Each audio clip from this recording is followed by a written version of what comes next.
আজকে থেকে ধরেন লক্ষ কোটি বছর আগে, কত কোটি বছর আমরা জানি না, আল্লাহ রাব্বুল আলামিন একা ছিলেন। একা তিনি সর্বপ্রথম সৃষ্টি করলেন আরশে আযীম। কি সৃষ্টি করলেন? আরশ আল্লাহ রাব্বুল আলামিনের একটা এমন স্বতন্ত্র সম্মানিত একটা সৃষ্টি, যেটা সবচেয়ে বড় সৃষ্টি, এর চেয়ে বড় কোনো সৃষ্টি নাই। এমনকি কিয়ামতের মাঠে এই আরশের ছায়া আল্লাহ রাব্বুল আলামিন 7 শ্রেণীর মানুষকে ছায়া দিবেন। সুবহানাল্লাহ। ওই 7 শ্রেণী সম্পর্কে আমরা অন্য হাদিসে পড়ে নিব, অনেকে হয়তো জানেন। তো আরশ সৃষ্টি করার পরে আরশটা ছিল পানির উপরে। কোথায় ছিল? পানির উপরে। সূরা হুদের মধ্যে আছে। আমি শুধু রেফারেন্সগুলো আপনাদেরকে সূরাগুলো বলে দিব, বাসায় গিয়ে আপনারা পড়বেন। প্রত্যেকটা আয়াত কিন্তু এখানে ধরে ধরে বলার সময় নাই আর কি আমার কাছে। তো আরশটা ছিল পানির উপরে। এরপরে আল্লাহ রাব্বুল আলামিন আসমান এবং জমিন সৃষ্টি করেছেন 6 দিনে। পুরো মহাবিশ্ব আল্লাহ রাব্বুল আলামিন সৃষ্টি করেছেন কত দিনে? 6 দিনে। ফি সিত্তাতি আইয়াম, 6 দিনে। তো এখন সৃষ্টি করার পরে আল্লাহ রাব্বুল আলামিন কলম সৃষ্টি করেছেন। কি সৃষ্টি করেছেন? কলম। ইলমের সাথে যে কলমের সম্পর্ক, এটা একটু পরে আরো ক্লিয়ার হবে আপনাদের কাছে। আল্লাহ পাক কলম সৃষ্টি করে বলেছেন, উক্তুব, কলম তুমি লিখো। কলম তো আমাদের সংজ্ঞা মতো জড় পদার্থ, তাই না? হ্যাঁ। তো আল্লাহ পাক বলছেন কলমকে তুমি লিখো। তো কলম কথা বলছে, মাযা আকতুব, আমি কি লিখবো? আল্লাহ পাক বলছেন লিখো, কিয়ামত পর্যন্ত যা যা হবে সব লিখে ফেলো। এরপর আল্লাহ রাব্বুল আলামিন লাউহে মাহফুজের মধ্যে একদম from the very beginning till the last day of judgement প্রত্যেকটা কথা লাউহে মাহফুজে লেখা আছে। এমনকি আপনার কার সাথে বিয়ে হবে সেটাও, কয়টা বাচ্চা কাচ্চা হবে সেটাও। তাই এত অস্থির হওয়ার দরকার নাই, রিজিকে যা আছে আসবে ইনশাল্লাহ। লেখা যদি হয়ে থাকে আসবে না? আসবে ইনশাল্লাহ। সবর। তো এই জন্য মুমিনদেরকে বলা হয়েছে তোমরা কখনো হতাশ হবে না, কারণ তাকদির লেখা হয়ে গেছে, হতাশ হওয়ার কোনো কারণ নাই। একটা প্রবণতা আমরা সমাজে দেখছি আত্মহত্যার। ইয়াং জেনারেশনকে আমরা নসিহত করব যে ভুলেও নিজের জীবনকে বিসর্জন দিতে যাবেন না। আল্লাহ রাব্বুল আলামিন আপনাদেরকে সৃষ্টি করেছেন তার ইবাদত করার জন্য এবং তার জমিনে তার দিনটাকে প্রতিষ্ঠা করার জন্য। হেলায় খেলায় আপনার জীবনটা নষ্ট করবেন না, ঠিক আছে ভাই? আল্লাহ পাক বোঝার তৌফিক দান করেন। তো কলম সৃষ্টি করার পরে কিয়ামত পর্যন্ত সব লেখা হয়ে গেছে। এখন আমাদের এই পৃথিবীতে তো মানুষ ছিল না, ছিল? এদিকে মনোযোগ দেন। এই পৃথিবীতে কি আগে মানুষ ছিল? এই পৃথিবীতে আগে কি ছিল তাহলে বলেন? হ্যাঁ, মাশাআল্লাহ। এই পৃথিবীতে আগে কি ছিল? এখন ওরা নাই? সবার সাথেই কিন্তু একটা করে আছে। কমপক্ষে কয়টা করে? সবার সাথে কমপক্ষে একটা করে। আর কোন কোন জায়গা আছে যেখানে জিনের বড় বড় আকড়া আছে। পৃথিবীতে যে জায়গাগুলো থেকে ইসলাম বিরোধী অপতৎপরতাগুলো চলে, ওখানে জিনের আকড়া বেশি। আর কথা বুঝতে পারছেন? তো জিন জাতিকে আল্লাহ পাক ধ্বংস করে দিয়েছেন তাদের পাপের কারণে, আল্লাহ দ্রোহিতার কারণে, অবাধ্যতার কারণে। এখন আল্লাহ রাব্বুল আলামিন ইরাদা করলেন পৃথিবীতে আমাদেরকে সৃষ্টি করবেন, মানে মানুষকে সৃষ্টি করবেন। আল্লাহ পাক তার সমস্ত ফেরেশতাদেরকে একত্রিত করলেন। ঘটনাটা কিন্তু খুব ইন্টারেস্টিং। আমি জানি এখানে ওলামায়ে কেরামও আছেন, তবে আমি সবার জন্য প্রযোজ্য হয় এমন কথা বলারই চেষ্টা করছি, কারণ অনেকে হয়তো এগুলো নাও জানতে পারে। তো আল্লাহ পাকের ভাষায় আমি যদি বলি, আল্লাহ রাব্বুল আলামিন বলছেন, আউযু বিল্লাহি মিনাশ শাইতানির রাজীম, ওয়াইয ক্বালা রাব্বুকা লিল মালায়েকা ইন্নী জাঈলুন ফিল আরদি খলিফা। হে নবী মুহাম্মদ সাল্লাল্লাহু আলাইহি ওয়াসাল্লাম, তুমি স্মরণ করো সেই সময়ের কথা যখন আল্লাহ তোমার রব সমস্ত ফেরেশতাদেরকে ডেকে বলেছিলেন যে ইন্নী জাঈলুন ফিল আরদি খলিফা, আমি জমিনে মানে পৃথিবীতে আমার খলিফা পাঠাতে চাই। কি পাঠাতে চাই? আরো জোরে বলেন। আল্লাহ পাক বলেননি পৃথিবীতে মানুষ পাঠাতে চাই, পৃথিবীতে নতুন কোনো মাখলুক পাঠাতে চাই। আমাদেরকে আল্লাহ পাক সম্মানের শব্দে সম্মানিত করেছেন, বিশেষায়িত করেছেন। আমাদেরকে বলেছেন আমরা আল্লাহর খলিফা, আমরা আল্লাহর খলিফা। এখন আমরা আল্লাহর খলিফা, কিন্তু পৃথিবীতে মানুষ খিলাফা শব্দ সহ্য করতে পারে। হ্যাঁ, কি অদ্ভুত না? এটা কোরআনের কি শেষের দিকে আছে না প্রথম দিকে আছে? সূরা বাকারার একদম শুরুর দিকে 3টা 4টা 5টা পৃষ্ঠা উল্টালে দেখবেন এই একটা আছে। তো কোরআন তাহলে শুরু থেকে কখনো খুলেও দেখেনি সে ব্যক্তি, প্রমাণ হলো এটা, সে খুলেও দেখে নাই, অথবা দেখলেও সে এড়িয়ে গেছে। আল্লাহ পাক আমাদেরকে বললেন যে পৃথিবীতে আমি আমার খলিফা পাঠাতে চাই। তাহলে আদম আলাইহিস সালামকে আল্লাহ পাক মোহাব্বতের শব্দে, সম্মানের শব্দে বিশেষায়িত করলেন কি বলে? সুবহানাল্লাহ, সুবহানাল্লাহ। আর খলিফা কাকে বলে এটা আমি আপনাদেরকে বোঝাচ্ছি একটা দোয়া থেকে, একটা দোয়া থেকে। এই যে গাড়িতে করে আমরা বাসা থেকে আসলাম বা যখন কোনো সফরে যাই, আমরা একটা দোয়া পড়ি, সুবহানাল্লাযী সাখখারা লানা হাযা ওয়া মা কুন্না লাহু মুকরিনিন ওয়া ইন্না ইলা রাব্বিনা লামুনকালিবুন। এতটুকু তো পড়ি নাকি? বা এগুলো পড়তে হবে? বইমেলায় এসেছি শুধু লেকচার শোনার জন্য না, ছবি তোলার জন্য না। আজকে জীবনটা পরিবর্তন করার নিয়াত করে যাইতে হবে, ঠিক আছে ভাই? বই প্রকাশ করা, ছাপানো, বিক্রি করা, লেখা, এর চেয়ে বড় কথা আমার জীবনটা ইলমের আলোয় আলোকিত করা। আমি বই লিখলাম ধরেন একটা, আমার মধ্যে সেই আমল নাই, লাভ নাই? লাভ আছে? আমি বই ছাপাইছি 100, 200, 500, 1000, আমি নিজেই আমল করি না, হবে? আগে আমল, আমল জরুরি। ইলমের সাথে আমলটা খুব বেশি জরুরি। আলেম তাকেই বলা হয় যে ইলম অনুযায়ী আমল করে। তাহলে আল্লাহ পাক বলেন লিমা তাকুলুনা মা লা তাফআলুন, তোমরা এমন কাজ, এমন কথা কেন বলো যে আমল নিজেরাই করো না? কাবুরা মাকতান ইনদাল্লাহ আন তাকুলু মা লা তাফআলুন, আল্লাহর কাছে সবচেয়ে গর্হিত একটা অপরাধ, তোমরা একটা কথা বলবা কিন্তু আমল করবা না। তো দোয়াটা মুখস্থ করবেন। এই দোয়ার নিচে একটা অংশ আছে, আল্লাহুম্মা আনতা সাহিবু বিস সাফারি। আমার কথাটা শুনেন, খলিফার অর্থটা বুঝেন। অনেকে তো অনেকভাবে ব্যাখ্যা করে আর কি। আল্লাহুম্মা আনতা সাহিবু ফিস সাফারি, আল্লাহ তুমি এই সফরে আমার সাথী। সফরে বের হওয়ার সময় দোয়া পড়ছি আমরা, আল্লাহুম্মা আনতা সাহিবু ফিস সাফারি, আল্লাহ তুমি এই সফরে আমার সাথী। ওয়াল খলিফাতু ফিল আহলি ওয়া মালি, আল্লাহ আমি তো বাসায় নাই, আমার বাসার আহাল মালের খলিফা হচ্ছে তুমি আল্লাহ। তাহলে খলিফা শব্দ দিয়ে কি বুঝলেন? আল্লাহ আমার বাসার আহাল মালের খলিফা মানে কি? আমার স্থলাভিষিক্ত তুমি আল্লাহ, আমি ওখানে নাই বাসায়, আমি সফরে বের হয়ে গেছি, আমার স্ত্রী, আমার সন্তান, আমার মাল, আমার জান, এগুলোর দায়িত্ব তোমার, তুমি খলিফা। কত চমৎকার দোয়া! তাহলে পৃথিবীতে আমি আমার খলিফা পাঠাতে চাচ্ছি, তার অর্থ কি? আল্লাহ রাব্বুল আলামিন এই পৃথিবীতে আমাদেরকে তার প্রতিনিধি বানিয়েছেন। সুবহানাল্লাহ, সুবহানাল্লাহ। তাহলে আমরা নিজেদের আত্মপরিচয় ভুলে গেলাম যে আমরা আল্লাহর প্রতিনিধি পৃথিবীতে, তাই না? আমরা এখন আব্রাহাম লিঙ্কনের পূজা করতেছি। আব্রাহাম লিঙ্কনের পূজা তো বুঝেন না আপনারা, এটা হচ্ছে ওই যে সোকল ডেমোক্রেসির পূজা আর কি। আদতে প্রকৃত গণতন্ত্র বলে কিছু নাই এই বিশ্বের মধ্যে, যা আছে এগুলো তথাকথিত আর কি, স্লোগান জাস্ট, আর কিছু না। এটা যারা চর্চা করে তারাও জানে, আমাদের কাছে তারাই বলে। আদতে এই আপনার কমিউনিজমের কথা বলেন, এই লেনিন স্টেলিনারিজমের কথা বলেন, আপনি মুসলিনির কথা বলেন, চাইনিজ দর্শনের কথা বলেন, রাশিয়ান দর্শনের কথা বলেন, আর এই যে আরেকটা কি চলতেছে সেকুলারিজমের কথা বলেন, ন্যাশনালিজমের কথা বলেন, এগুলো একটা তাত্ত্বিক মতবাদ শুধুমাত্র। প্রকৃত মতবাদগুলো আপনি পাবেন বিশুদ্ধ যেগুলো কোরআন এবং হাদিসেই, এর বাইরে না।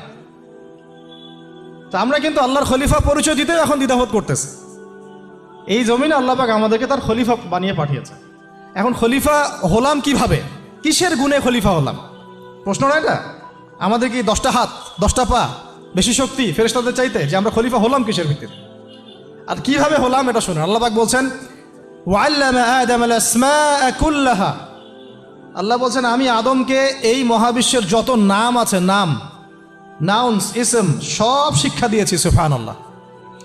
এই মহাবিশ্বের যত নাউন্স, নাম, এখানে ইসম শব্দের অর্থ কিন্তু জ্ঞান। ইসম মানে কি? এখানে জ্ঞান। মহাবিশ্বের যে জ্ঞানগুলো আছে এই জ্ঞানগুলো আল্লাহ পাক আমাদের আদি পিতাকে শিক্ষা দিয়েছেন। আমাদের আদি পিতাকে আল্লাহ নিজে শিক্ষা দিয়েছেন। সৃষ্টিগতভাবে আমরা জ্ঞানী ছিলাম না, আল্লাহ পাক আমাদেরকে জ্ঞান শিক্ষা দিয়েছেন। আমরা ফিলোসফির বইগুলো খুললে দেখবেন ওখানে বুদ্ধিবাদ নামে একটা মতবাদ আছে। মানে তারা বলে যে মানুষ সৃষ্টিগতভাবেই একজন বুদ্ধিদীপ্ত প্রাণী। এটা ভুল কনসেপ্ট। সৃষ্টিগতভাবে আমাদের মধ্যে জ্ঞান ছিল না, আল্লাহ পাক আমাদেরকে জ্ঞান শিক্ষা দিয়েছেন। কথা বুঝতে পারছেন? একটা মতবাদ তাদের আছে অভিজ্ঞতাবাদ, মানে মানুষ অভিজ্ঞতা থেকেই শিখে। আরেকটা আছে সমন্বয় মতবাদ, আপনারা তো এগুলো অনেকে পড়েছেন হয়তো। এর বাইরে যে একটা মতবাদ আছে যে আল্লাহর পক্ষ থেকে ওহী ভিত্তিক মানুষ জ্ঞান শিখে, এই মতবাদ কোনো দার্শনিকের বইয়ে স্থান পেল না। কি আফসোস, কি আফসোস! অথচ মুসলিম ঘরের দার্শনিক তারা। আমরাও পড়েছি ভাই 4 বছর এই কারণে গেলেই। কি আফসোস! আল্লাহ পাকের ওহীর পক্ষ থেকে যে জ্ঞান আসতে পারে এইটা কনসেপ্টটাই নাই। অথচ এখানে কোরআনে আল্লাহ পাক বলছেন ওয়াআল্লামা আদামাল আসমাআ কুল্লাহা, আমি আল্লাহ আদমকে সমস্ত নাম শিক্ষা দিয়েছি। সুবহানাল্লাহ। এরপরে এই যে জ্ঞান আদম আলাইহিস সালামকে আল্লাহ পাক শিক্ষা দিলেন, এর ফলশ্রুতিতেই আল্লাহ পাক বললেন যে ওয়াইয কুলনা লিল মালাইকা উসজুদু লি আদম, হে ফেরেশতারা তোমরা এখন আদমকে সিজদা করো। কি ফেরেশতাদেরকে দিয়ে আল্লাহ পাক আমাদের পিতাকে সিজদা করালেন কিসের মানদণ্ডে? কিসের কারণে? জ্ঞানের কারণে। জ্ঞানের কারণে ফেরেশতাদেরকে আল্লাহ পাক বললেন যে এই নামগুলো বলে দাও তো তোমরা। তারা বলতে পারলো না। তারা বললো লা ইলম আল্লাহুম্মা লা ইলমা লানা ইল্লা মা আল্লামতানা, আল্লাহ আমাদের তো সেই জ্ঞান নাই, শুধু ওইটুকু জ্ঞান আছে যা আপনি আমাদেরকে শিখিয়েছেন। তখন আল্লাহ পাক বলেছিলেন যে আমি যা জানি তোমরা তা জানো না, আমি কি বলি নাই যে আমি আসমান জমিনের গায়েবের সব খবর জানি? তখন আল্লাহ বললেন যে তোমরা সবাই সিজদা করো আদমকে। তাহলে আমাদের পিতাকে খলিফা করা হলো, জ্ঞান শেখানো হলো, আল্লাহ পাক নিজে শেখালেন, ফেরেশতা মণ্ডলীদের দিয়ে সিজদা পর্যন্ত করালেন কিসের মানদণ্ডে? আরো আসতে বলেন। জ্ঞানের মানদণ্ডে। এখন যদি আমরা একটু প্রশ্ন ছুড়ে দেই নিজ নিজ বিবেকে, আমরা কি সেই ওহীর 10টা সূরাও শিখেছি? 10টা পারা কি পড়া হয়েছে কখনো? 10টা সূরারও কি অর্থ জানি? অনেকে তো 10টা আয়াতের অর্থ জানি না। আমরা কি সেই ওহীর 10টা হাদিস শিখেছি? তাহলে আমরা কোথায় সম্মান খুঁজতেছি? পশ্চিমাদের কাছে? বলেন। সত্যি সবচেয়ে আফসোস লাগে আমার একটা জিনিস, যে মুসলিমরা আমরা এখন আমাদের আত্মপরিচয় ভুলে যাচ্ছি, আর আল্লাহ পাক আমাদেরকে যেখানে সম্মান রেখেছেন ওইখানে সম্মান না খুঁজে আমরা অন্যের দাসত্বের সম্মান খুঁজতেছি। আল্লাহ আমাদেরকে বোঝার তৌফিক দান করে। এটা অজ্ঞতার কারণে হচ্ছে। আমাদের কাজ তাদেরকে সচেতন করা বা তাদেরকে মেসেজ পৌঁছে দেয়া। আমরা উগ্র পন্থা অবলম্বন করব, আমরা হিকমার সাথে প্রজ্ঞার সাথে মানুষকে বোঝানোর চেষ্টা করব, এগুলো বোঝানোর অংশ। এখন আচ্ছা আরেকটা কথা আপনাদেরকে বলি, একটা কথা মাঝখানে মিস হয়ে গেছে। এই যে আল্লাহ পাক আমাদেরকে খলিফা করে পাঠিয়েছেন, খলিফার কাজ কি? প্রশ্ন না? আমাদের কাজ কি তাহলে? এই কাজটা আল্লাহ পাক আবার ব্যাখ্যা করেছেন সূরা সদের মধ্যে। কোন সূরায়? সূরা সদ। সদ নামে একটা সূরা আছে, সূরা ইয়াসিনের আগে পড়ে পাবেন। তো এখানে আল্লাহ পাক আরো একজন নবীকে তার খলিফা বলেছেন। সেই নবীর নাম দাউদ আলাইহিস সালাম। কি নাম? আর দাউদ আলাইহিস সালাম কিন্তু এই জেরুজালেম থেকে, যেখানে এখন ওই জায়নিস্টরা বোম্বিং করে আর কি, নিরীহ মুসলিমদেরকে হত্যা করে বিগত 70 বছর থেকে, ওই জেরুজালেম থেকে কিন্তু দাউদ আলাইহিস সালাম বিশ্ব শাসন করেছিলেন। তার পরবর্তীতে তার সন্তান সুলাইমান আলাইহিস সালামও কিন্তু ওখান থেকেই বিশ্ব শাসন করেছিলেন। আর এখনকার বনু ইসরাইল দাবিদার এই জায়নিস্টরা, তারাও কিন্তু ওই ফিকিরই করছে, ওখান থেকে তারা বিশ্ব শাসন করতে চায় এবং তারা মনে করে তাদের একজন মাসিহ আসবে, সেই মাসিহ আসলে তারা বিশ্ব শাসন করবে। আমরা সেই মাসিহের নাম জানি মাসিহুদ দাজ্জাল। কি নাম? এই দাজ্জালকে ওরা ওদের সত্য মাসিহ মনে করে, আমরা জানি হচ্ছে মিথ্যা ভণ্ড প্রতারক মাসিহ, অথচ ওরা মনে করে এটা হচ্ছে সত্য মাসিহ। এই জায়গায় তারা ধোঁকা খাচ্ছে। অথচ সত্য মাসিহ হচ্ছেন ঈসা আলাইহিস সালাম, যিনি আবার শেষ জামানায় আসবেন এবং তার হাতেই এই মাসিহুদ দাজ্জাল মারা যাবে এবং তারপরে পুরো বিশ্বে আবার ওই খিলাফা কায়েম হবে। ওই যে খলিফা, ওটা সারা বিশ্বে কায়েম হবে। এই টাউন হলও বাদ যাবে না ইনশাআল্লাহ। এটা মানুষ মানতে চাচ্ছে না, কিন্তু মানুষ না মানলে কি? আল্লাহ পাকের নকশায় সব আঁকা আছে কখন কি হবে। কে কে কল্পনা করেছিল যে আজকে আপনারা বসে এখানে দিনের আলোচনা করবেন? হ্যাঁ, কল্পনা করা যায় তো? যে শব্দগুলো আপনারা বলছেন এগুলো বললেই তো নাই গায়েব, তো এখন বলছেন। কেউ কি কল্পনা করেছিল যে হঠাৎ করে এমন একটা সময় চলে আসতে পারে? কেউ কিন্তু কল্পনা করেনি, আল্লাহ পাকের নকশায় ছিল। এখানে আমাদের একটা আফসোসের কথা, এখানে মাস্টার মাইন্ড আল্লাহ রাব্বুল আলামিন। প্রকৃত মাস্টার মাইন্ড কে? আমরা ক্রেডিট নেওয়ার প্রতিযোগিতায় ব্যস্ত হয়ে আছি এখন, কার কত ক্রেডিট নেওয়া যায়। এখানে একক ক্রেডিট পাওয়ার যোগ্য কেউ না, সমস্ত ক্রেডিট কার? আল্লাহ রাব্বুল আলামিন। এটা আল্লাহর সাথে গাদ্দারি করতে যায় না, তাহলে ভুল হয়ে যাবে। কারণ আমি বারবার বলেছি আপনাদেরকে, কোরআন থেকে একটা শিক্ষা আমরা শিখেছি। একটা কম যখন মাজলুম থাকে, দুর্বল মাজলুম জুলুমের শিকার হচ্ছে, আল্লাহ পাক সেই কমটাকে বাঁচান, কোনো না কোনো একজন ত্রাণকর্তাকে পাঠান, কোনো একটা সূরতে আল্লাহ পাক সেই কমকে বাঁচায় দেন। আবার যদি এই নিয়ামতটা পাওয়ার পরে ওই কম আবার এই জুলুম শুরু করে, আবার আল্লাহ দ্রোহিতা শুরু করে, আল্লাহ পাক তার চেয়ে বড় জালেম চাপাই দিবে। কথা বুঝতে পারছেন? আল্লাহর সাথে গাদ্দারি করতে চাই না, আল্লাহ পাক আমাদেরকে বোঝার তৌফিক দান করে। এখন খলিফার কাজটা কোথায় পাবেন, কোন সূরায় ভাই বলেন? সূরা সাদে আল্লাহ পাক দাউদ আলাইহিস সালামকে খলিফা সম্বোধন করে বলছেন, ইয়া দাউদ, কি চমৎকার আহ্বান, ইয়া দাউদ, হে দাউদ, ইন্না জাআলনাকা খলিফাতান ফিল আরদ। দেখো আমি আল্লাহ তোমাকে পৃথিবীতে খলিফা করেছি। কি করেছে? খলিফা করেছে। তোমার কাজ কি শোনো, ফাহকুম বাইনান নাসি বিল হক। বোঝার চেষ্টা করেন একজন খলিফার কাজ কি। খলিফা মানে আল্লাহর প্রতিনিধি, জমিনে যে দায়িত্বশীল, অন্য মানুষের উপরে যে দায়িত্বশীল, তার কাজ ফাহকুম বাইনান নাসি বিল হক, মানুষের মাঝে ন্যায় বিচার প্রতিষ্ঠা করবে, এটা তোমার কাজ। তাহলে এখন যারা আমরা এই জায়গায় আছি বা ভবিষ্যতে আসব, আরও কাল আগাতে থাকবে, সময় আগাতে থাকবে, নতুন নতুন নেতৃত্ব আসবে, সবার ফাংশন একটাই, ফাহকুম বাইনান নাসি বিল হক। আমাদের কাজ হবে মানুষের মাঝখানে কি করা, ন্যায় বিচার, বিচার ফয়সালার ক্ষেত্রে ইনসাফ করা, ন্যায় বিচার করা। তো ন্যায় বিচার তো এখন জাদুঘরে আছে নাকি? হ্যাঁ, কোনো কোনো ক্ষেত্রে আমরা চাই না যে ন্যায় বিচার জাদুঘরে যাক, আমরা চাই আবারও ন্যায় এবং সাম্যের সমাজ প্রতিষ্ঠা হোক। ইনশাআল্লাহ এরপর থেকে আমরা কোনো অন্যায় সহ্য করব না। ইনশাআল্লাহ এরপর থেকে আমরা কোনো জল্লাদতন্ত্র কায়েম করতে দিব না। আমাদের যা আছে তাই নিয়ে প্রতিবাদ হবে ইনশাআল্লাহ। কারণ এখনকার প্রজন্ম প্রতিবাদের ভাষা বুঝে।